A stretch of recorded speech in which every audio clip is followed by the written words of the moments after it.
Do we have a nucleus of the Kundalini force in our hearts?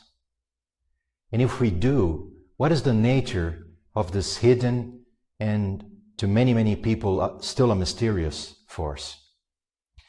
In this live presentation of the Golden Rosycross tonight, we'd really like to go deep in the subject because honestly it is one of the main pillars of the universal teaching and of the spiritual path that we have open for us at this time and since the beginning of times.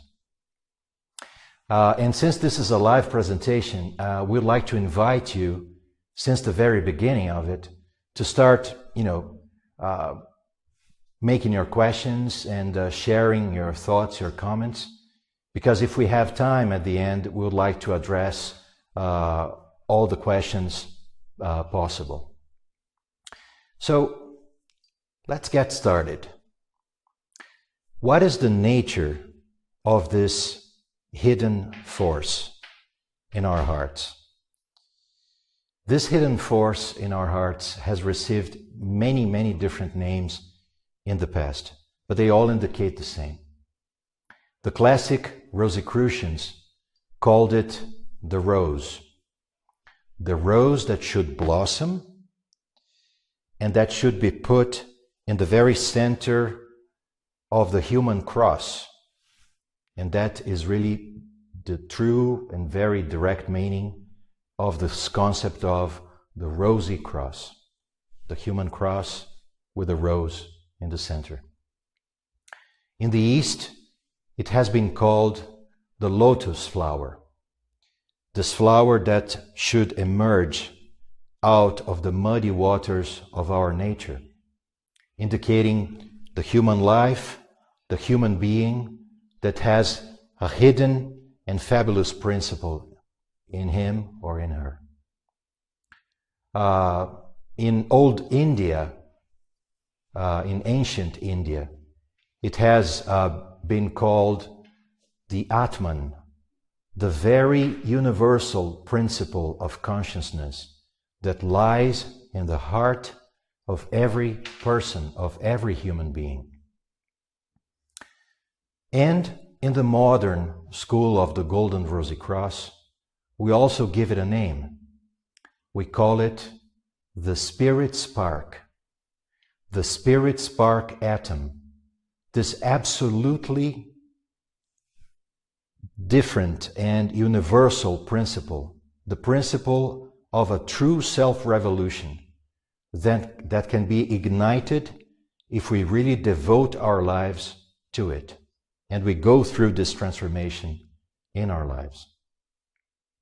But why is it that when we refer ourselves to this force using the name of Kundalini and we associated calling it the Kundalini of the heart, why is it that most people tend not to know this? I mean, many people, of course, have heard about the Kundalini force, the concept of Kundalini, but, it's really not that common that people recognize that we have a Kundalini in our hearts. Well, the reason for that is because we can describe this Kundalini force with three main centers or three main nuclei in our being. And two of them are relatively well known. One of them, for sure, known for many. But the third one, that is in the heart, is almost unknown. So let's try to address some of those elements now in more detail.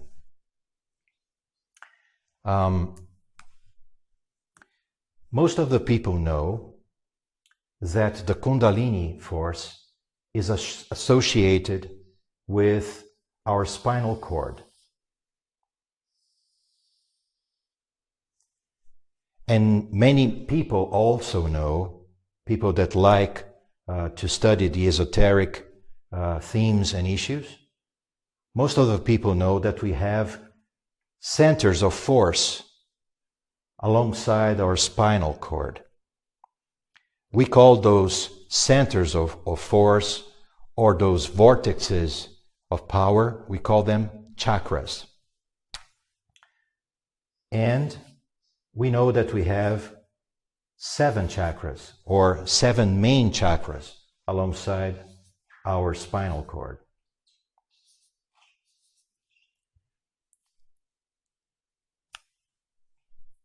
What we know through the universal teaching is that we have one of the centers of the Kundalini force right here as a vortex,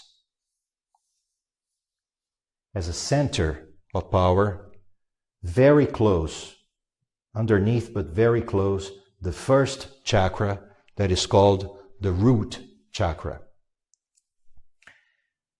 And throughout history, and especially in the East, people have developed some practices, some exercises to incite, to ignite, to awaken this Kundalini force.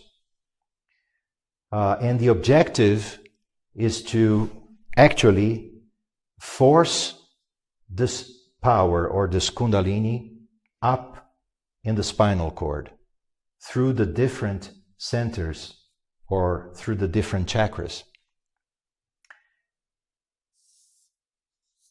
People can do that through certain postures, through respiration, through some magic practices. But the main objective here is to start awakening and speeding up these wheels, these chakras, because in Sanskrit, by the way, chakra means wheel, right?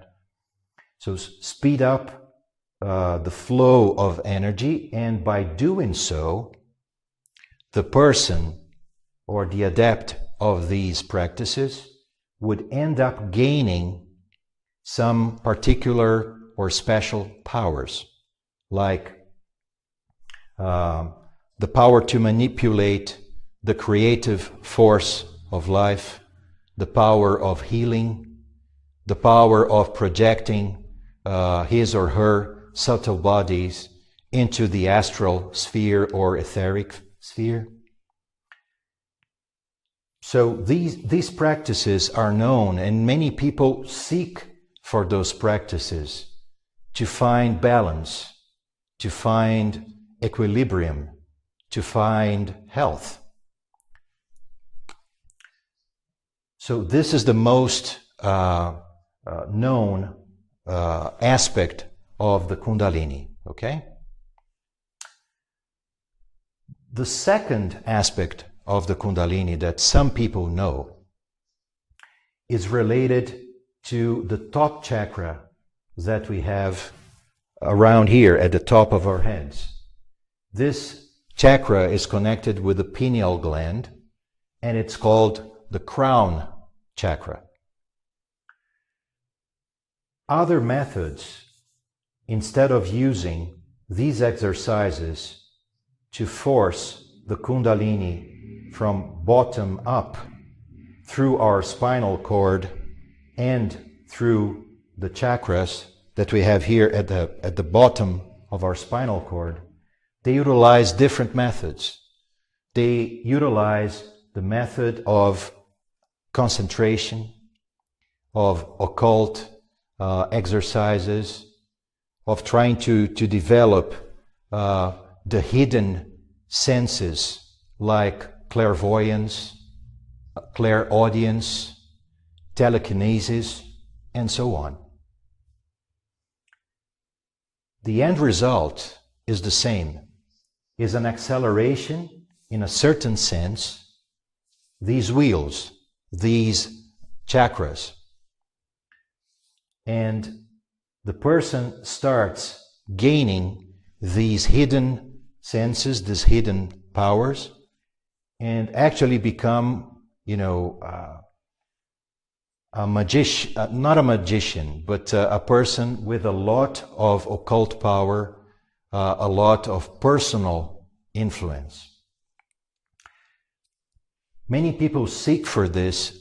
That is mainly, the occultist path, to try to find personal development, to try to find true knowledge, and to overcome the barriers of their own minds.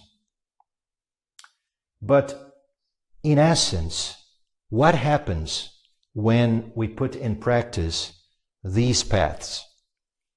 Either the path of inciting or igniting the Kundalini force, starting from the Root Chakra, through what we have mentioned before, the sort of practices we said before, or the top Kundalini that is around the crown chakra, around the pineal gland. The end result, dear friends, is that, as we mentioned before, that we accelerate the speed of all the chakras that are involved in these practices and these exercises. And what is the sense of this acceleration? The sense of this acceleration is to increase more and more the amount of energy that we can bring into our own selves. And that's the source of these powers. An acceleration of astral and etheric fluids or powers that come from the outside into our being, and that increase the circulation of power in all our spinal cord and in the systems that we have around it. In other words, we are strengthening our current state of consciousness. And since we know that our current state of consciousness is an I consciousness, an egocentric consciousness, the side effect of these attempts, of these practices, is to increase and strengthen our egocentricity even more. So that is why a spiritual path cannot utilize these practices or these exercises as a basis for a true transformation. Because a true transformation should really end up changing our current state of consciousness and state of life into something different than the egocentricity and the egotism that we display in our lives, more evidently or less. That is also why the spiritual school of the Golden Rosycross does not utilize these methods that we have just described. And here we reach the third Kundalini center, the third nucleus of Kundalini that was never touched here. That is the Kundalini of the heart. But to talk about that, we should start from a different perspective, because up to this point, the center of all the discussion was our ego, our I-centered consciousness, and the attempt of having a better ego, a more balanced ego, a healthier ego, or whatever goes in that sense. So we must start from a different and fresh perspective. One of the pillars of the universal teaching and also the teaching of the Golden Rosycross is that the Kundalini of the heart, that is also a very important and powerful center of energy, a truly untapped center of energy, is not necessarily part of the human personality. It is the rose, but the rose does not belong to the cross. The rose must blossom, become united with the cross through a process, and actually transforming the cross through the unification of both. So another way to put it is understand that this center, this spirit spark, this Kundalini of the heart, is not only a center of power or a center of the Kundalini itself, but it's also the center of the true instance of the human being, the true source, the true origin of our lives. That is the human microcosm, the true eternal being, the true original, or if you want to call it divine being, within which we live, but that we are most of the times totally unaware of it. So the human microcosm has its center in the spirit spark atom. And the path is actually to unite this universal original reality and our current reality. The reality of the human being as we know it, of the human personality, that is also a fantastic system and a very complex system, but it is in essence a phenomenon of time. And here we are not only referring ourselves to the physical body, that is certainly a mortal body as we all know, but to the second body, that is the etheric body, that is the energy layer that surrounds and also lies within the physical body and actually gives life to it. Also, the astral body, that is just like, a cloud of energy that surrounds us, which organs are the chakras, the 7 chakras. So the chakras are actually organs of the astral body. And the mental body, that is the youngest and is still in the process of being built by the human being and the human consciousness. So this is what we call the human personality. And in our current state of life, the human personality lives as an I-centered, as an egotist consciousness. And all its vehicles are a phenomenon of time. And if you try to develop the capabilities that are hidden or that lie in this personality by itself, without starting from the original point, without starting from the true center of the human microcosm, even if you start from the root chakra up, or from the crown chakra down, trying to develop magic capabilities or occult powers, you will end up increasing the separation and the duality of the human life. Because every additional power, be it occult, mystic, magic, it doesn't matter, that we develop based only on the personality is just like another layer of bricks in this very massive and large wall that separates us from this true reality that lies within ourselves, that is closer to ourselves than our hands and feet, but at the same time, it's so far away, just like a distant galaxy, if we take into consideration our current state of life and our current state of consciousness. So that's why we must start from a totally different perspective, as we said. And what must happen then?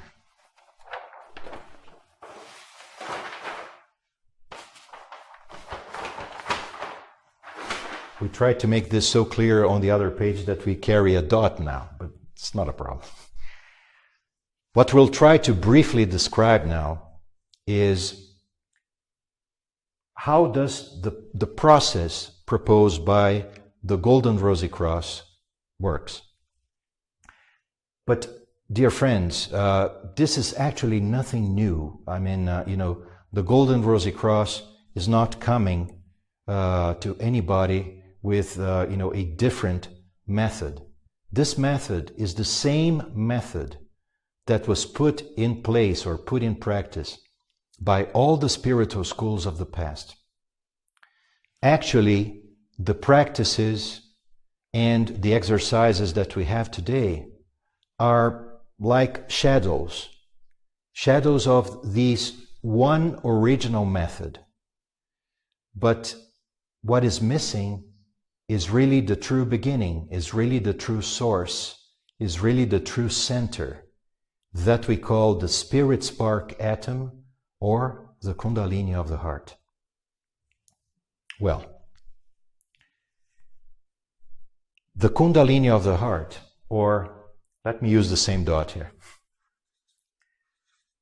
The Kundalini of the heart, or the spirit spark atom, is not a center of energy that is under the control of the human consciousness or the human ego. It does not respond to the will or the command of a trained ego. So it cannot be awakened. It cannot be ignited by exercises or occult practices or, magical practices, etc. Actually, it must become awakened by itself. And this is the result of countless lives of having this microcosm here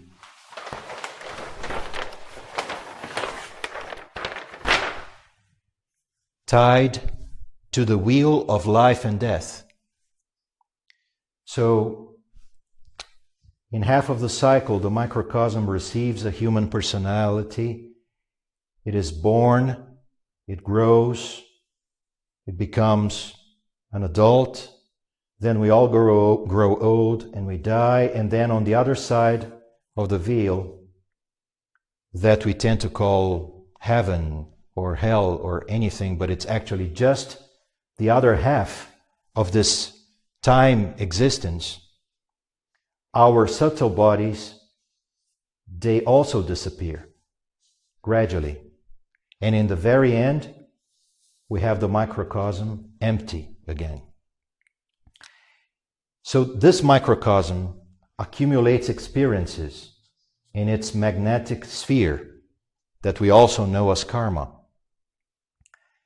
And through countless turns in this wheel, this microcosm starts to mature, starts to accumulate enough experience as if it was a fruit that slowly becomes ripened.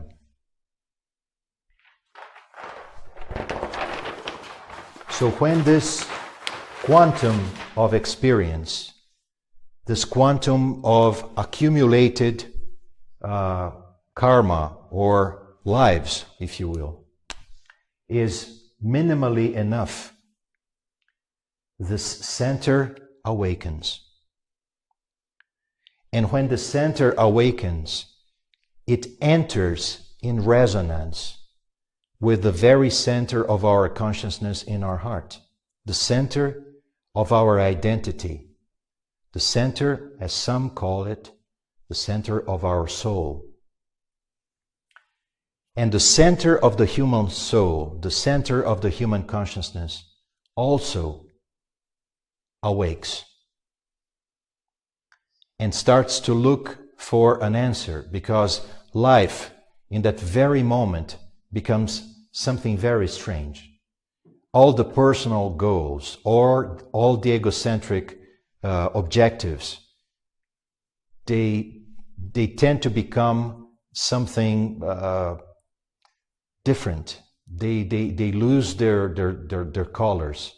It's shining. The person, the human consciousness, starts to look for something deeper, for something different. If this person actually starts a path based on that force that has already awakened in him or her, and not through exercises or practices, but because of a true yearning of the heart of the human consciousness, but also a yearning from the heart of the human microcosm, then that person can start a process of transformation. It is as if this Kundalini, this vortex of power, started to gradually unfold. You may look at this as a vortex of energy, but you can also look at this as a rosebud that is blossoming. And this new center of power that starts to awaken in the human heart has the ability, has the capability of transforming the second center of the human awareness that lies in our head, in our consciousness, or as the universal teaching calls it, the sanctuary of the head, because that's what it should become. And when this power has grown strong enough to start transforming in a permanent way the center of the head, then it can also flow to our reality of life.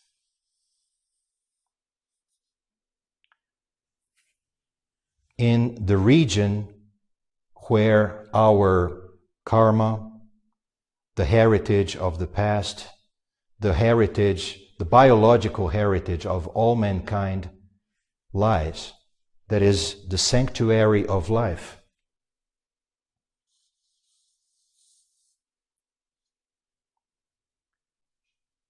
And through the combination of this voice of the silence that resounds in our hearts and a new awareness that awakens in our consciousness, we can gradually start changing our lives based on it.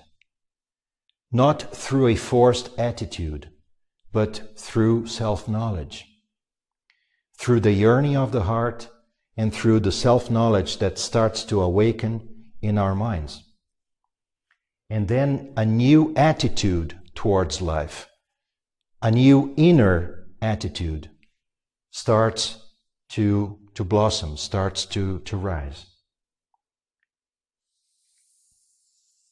And then the circuit is closed.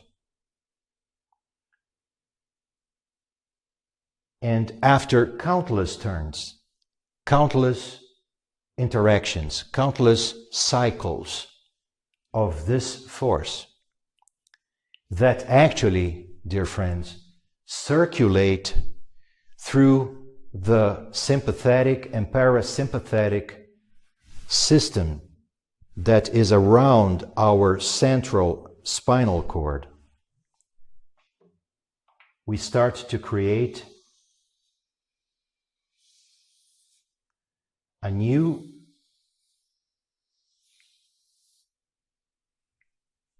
system, a new serpent fire system as we call it, because our spinal cord and with the systems that lie around it is truly, the main pillar of energy, where the energy of our consciousness becomes the state of being of ourselves in our lives. This is what we call, in the spiritual school, a new consciousness, a new awareness, and a new state of life. It is the transformation of all the forces and all the power that actually circulate in the human being, but not through forced practices or through occult exercises that have the purpose of making the ego more powerful. Actually, it is a true self-surrender of the human ego to the true ego, the true ego sum, the true divine original particle that lies within his or her own heart, but also is the center of his microcosm. When this process advances, then a final transformation can take place.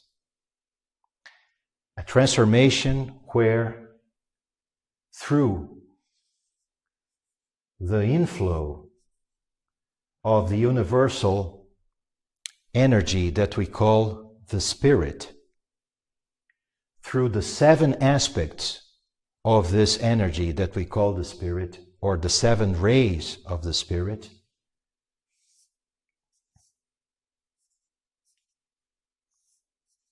let me draw the 7 here, more or less. Then all the 7 centers of our astral body can be transformed as well. And not only the astral body, but the mental body, the astral body itself, and also the etheric gown, or the etheric body itself, or the lines of force that actually create the superior part of the etheric body. And when this process is concluded, then all the 7 centers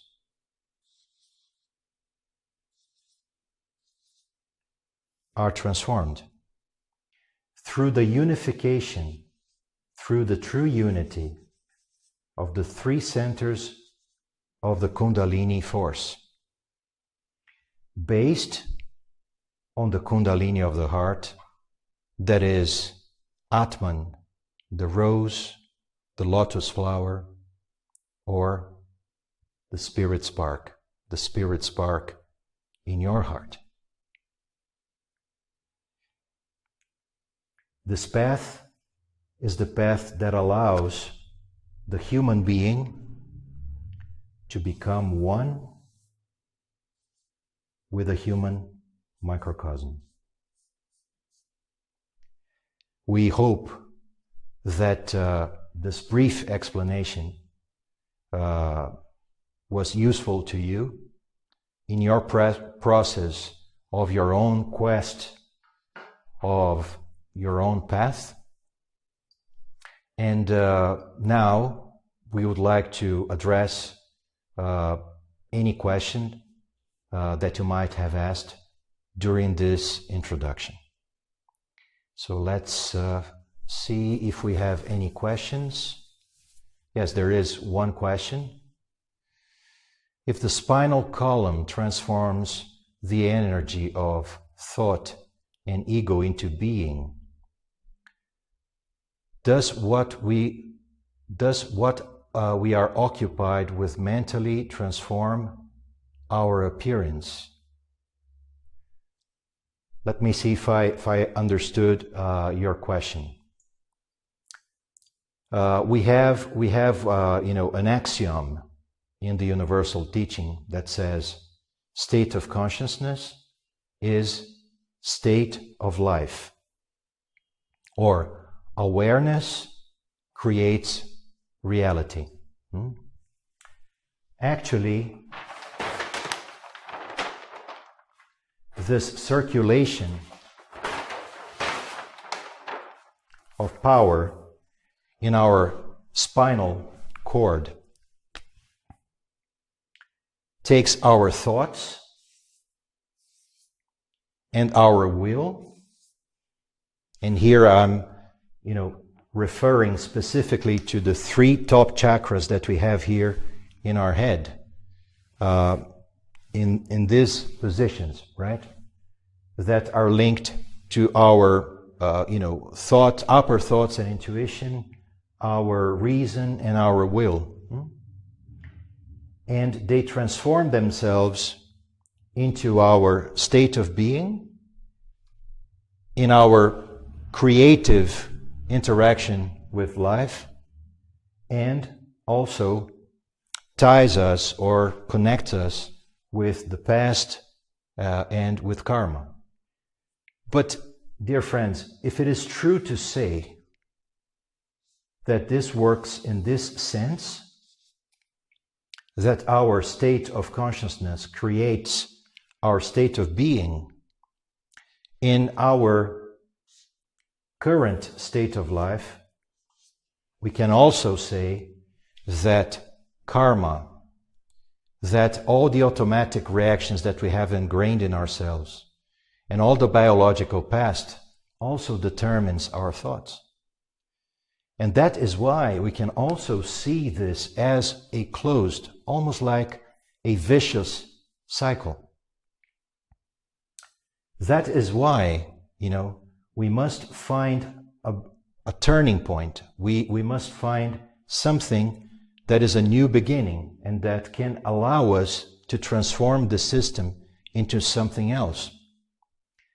And if we continue to try to develop and strengthen the system based on these practices and exercises and things that we have mentioned so far, this closed loop will only get stronger. That is why, even if those practices, they come from very old schools and very, very noble schools from the past, there is a missing link. Not in the teaching of these schools, but when we decide to put in practice those teachings. Because we cannot merely start by training our ego to try to make it better.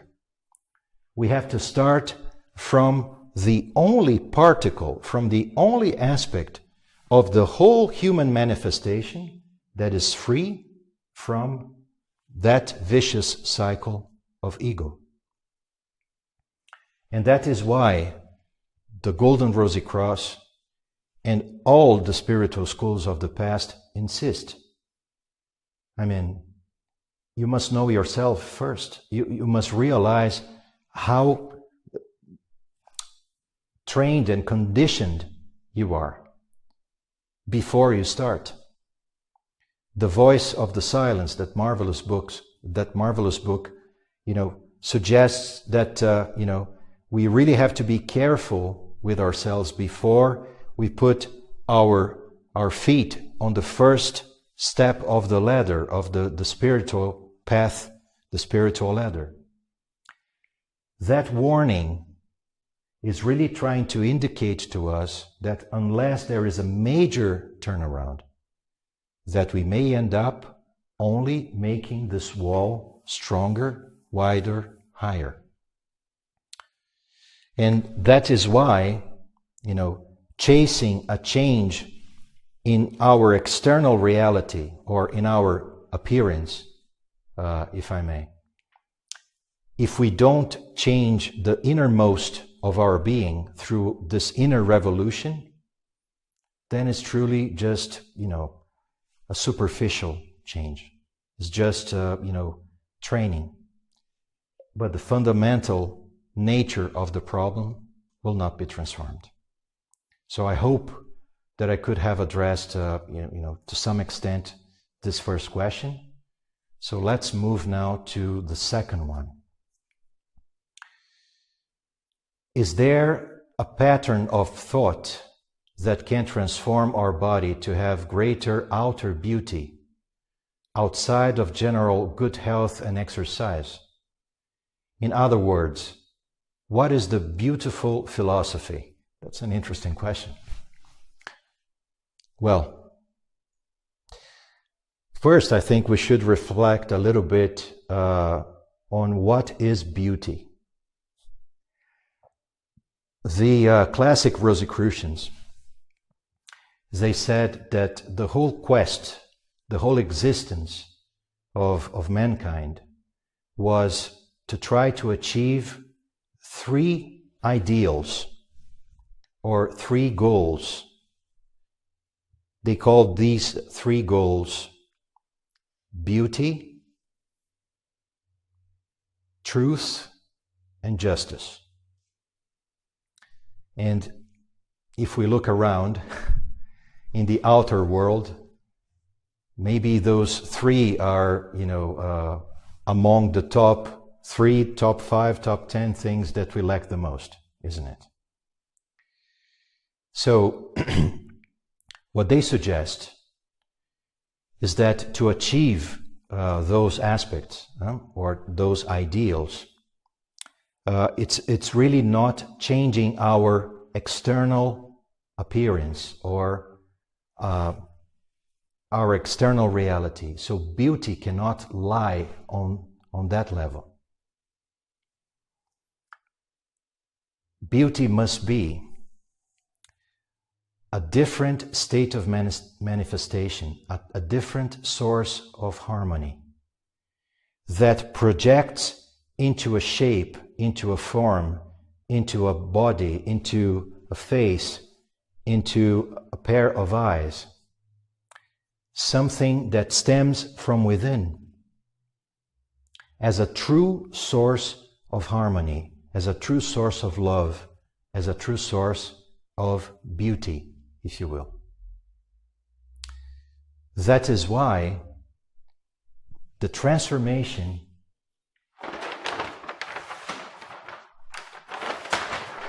this is really becoming messy here, sorry. So the true transformation of the human heart is the source of true beauty, of this inner source of harmony, this inner source of balance that transpires in everything that we are. Truth. Truth should be the result of an objective mind. A mind that is truly silent and that can observe itself without judgment. How much time don't we spend every day judging our own thoughts and, stating things to ourselves and criticizing ourselves and suffering in anticipation? We don't live occupied. We actually live awfully preoccupied, isn't it? So this source of awareness that is cloudy, muddy in our minds, in our heads, prevents us from seeing reality. And in reality, when we don't judge it, we have the universal laws in manifestation. We have the original, if you want to call them, divine laws in manifestation. But it is our judgment, our attachment to our points of view that make us suffer and make us live in a refraction, in a shadow of truth. So in the moment that this true inner source, this original source in the heart, is able to become a fire in our hearts, then a new light of understanding can be here in our heads. And then we may glimpse for the first time the truth. The truth that is not a concept, that is not an idea, but the truth that stems from all the reality that is around us. But this reality, we are impervious to it because we cannot perceive it. So that's the second transformation. And justice, that is eventually the biggest challenge. I mean,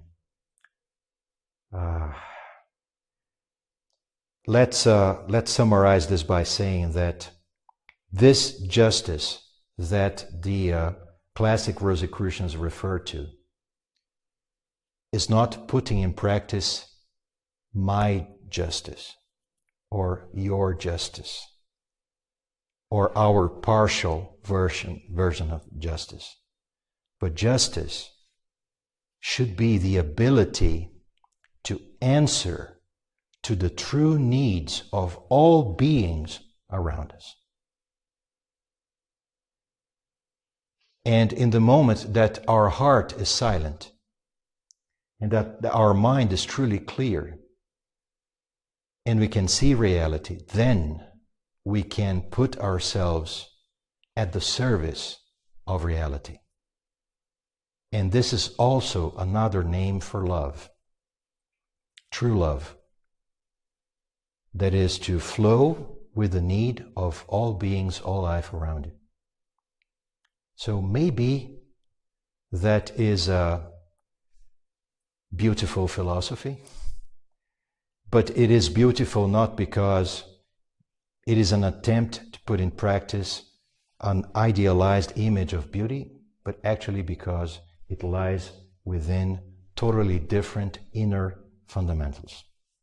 I hope to have helped you. So, the third question: what is the connection of the spiritual school path of the Golden Rosycross with self-knowledge? Well, I would say it's the same path. The Pythagorean school had this motto to begin with: know yourself. And for the spiritual school, self-knowledge is one of the pillars of the path. And why?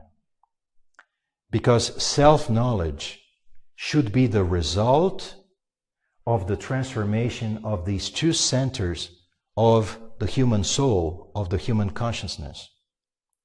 The center of identity that we call the heart. And the change of identity in the heart should truly be a transformation from the cause, the true source of suffering. That is the fact that we live separated from our true self. In the moment that there is the beginning of this unification, then the mind can start to become silent and clear. And then you can start, maybe for the first time, through an objective consciousness, to gain increasing levels of self-awareness. This self-awareness that is not the training of the egocentric mind through techniques or through self-analysis, but it is the result of this inner power that awakens in us and that,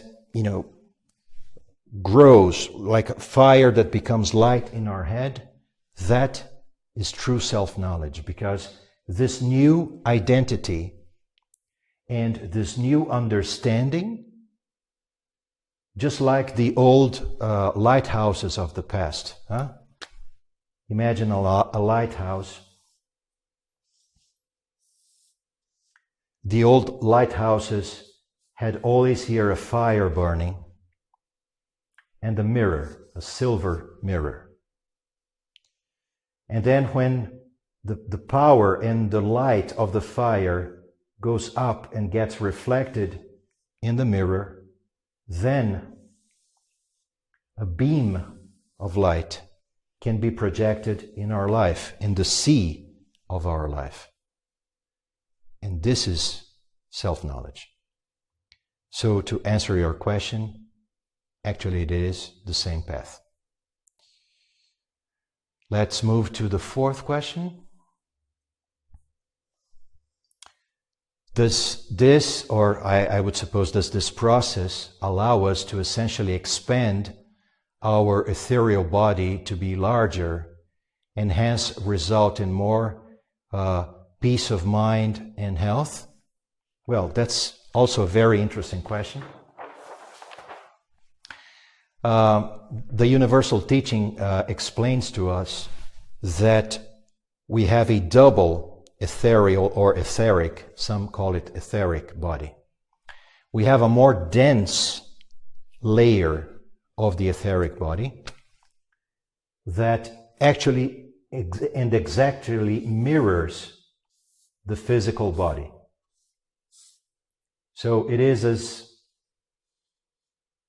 this more dense aspect of the ethereal body is an energetic image of the physical body with all its organs and all its structure. There is a second layer of the etheric body. And I suppose that most of you know those Chinese medicine maps that show all those lines of force, right? So if we detach that part from the physical body, actually it would look like this, more or less. Lines of force.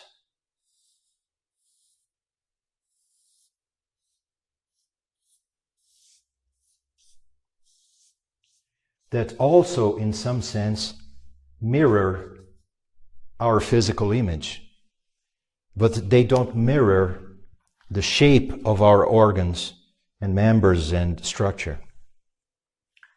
Why are we saying this?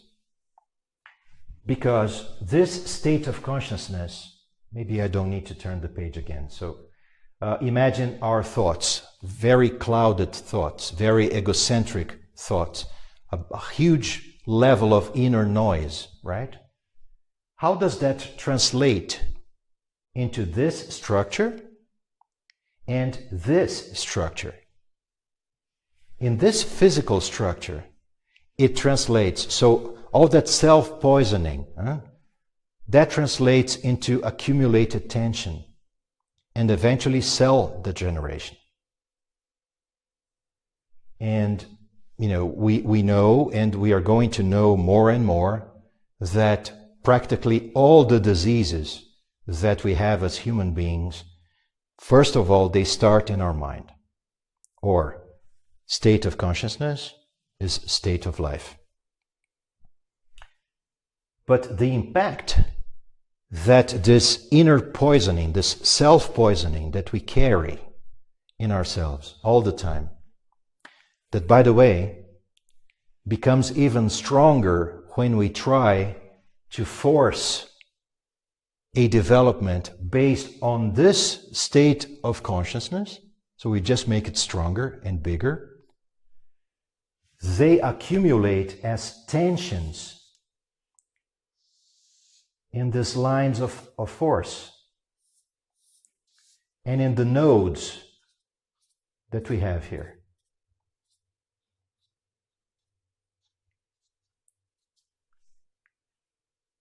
And this is the image of suffering, the image of a self-centered life, the image of a life separated from the origin. And unless, or until, I should say, we begin this process of making ourselves one again with this original source, with this spirit spark, with this spirit spark particle or atom, if you want to call it. And then we transform our consciousness in the first place. And through a transformation of our consciousness, we transform our bodies, not only our mental body, astral body, but also the ethereal body, as you said, we will continue to carry this self-imprisonment, this self-imprisoned state. So the consequence of this process is to free up all the vehicles from this state of things. It is not done, or it is not meant to increase the power of radiation of our current vehicles, because this would only increase the level of tension that we carry. The transformation of all our vehicles that actually can take place should be a consequence of a much deeper change that, first of all, should take place in the consciousness and have its source and origin in the center of the heart of our microcosm. I hope I have somehow answered your question. And now we should go to the last one, the fifth question. Should we first focus on stabilizing our chakras? Well, there are many, many methods that try to clean, stabilize, harmonize the chakras. Because, if you think about your astral body,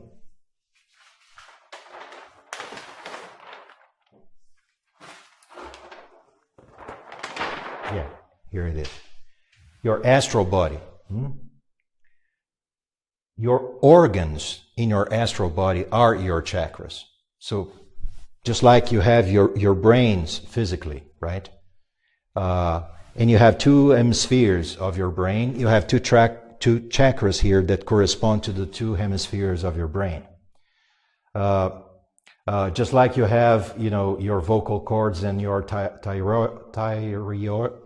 I hope I said that correctly. If not, be nice with me.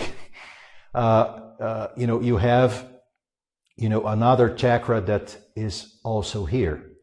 You have your heart and one of the main chakras of your body right in it. You have your liver, you have your spleen, pancreas, and you have the solar plexus here, and so on. Well, it must become clear to us that if we don't change, in essence, who we are, it doesn't really matter if we try to balance our physical body or if we try to balance our chakras. Because that system, if we don't go through a true inner revolution or a true change in our state of consciousness, it is, quote unquote, unbalanceable. You cannot balance it. You cannot stabilize it. Because these wheels, in essence, they turn almost like eccentric wheels or wheels without a center, because they are subject to the inner storm of our state of consciousness. So all the lack of silence and equilibrium and everything that you carry in your head as the direct result of our egocentric state of life, of course they destabilize all the chakras that you have here, the three main chakras and the many other ones. And that they create tensions in the lines of force of the etheric body that actually translate in the end into a problem with your physical organs.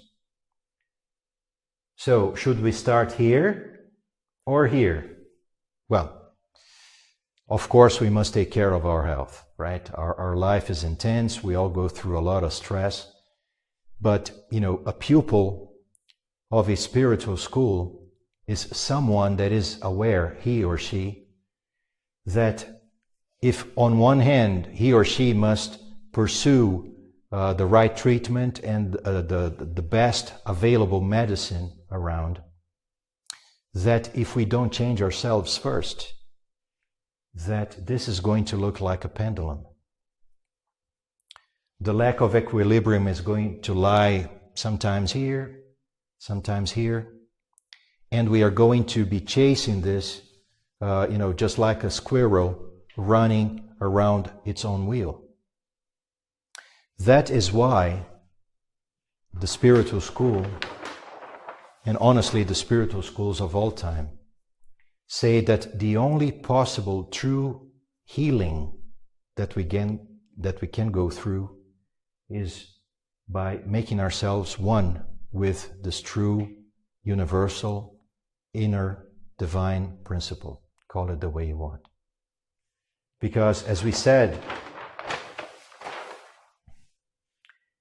this is really the true center of the Kundalini, this endless energy that is untapped by the human ego, that can become active and transform the human consciousness, and not only stabilize or balance, because this is not the objective, because this body, this vest, right, we know it is a product of time and should disappear with time.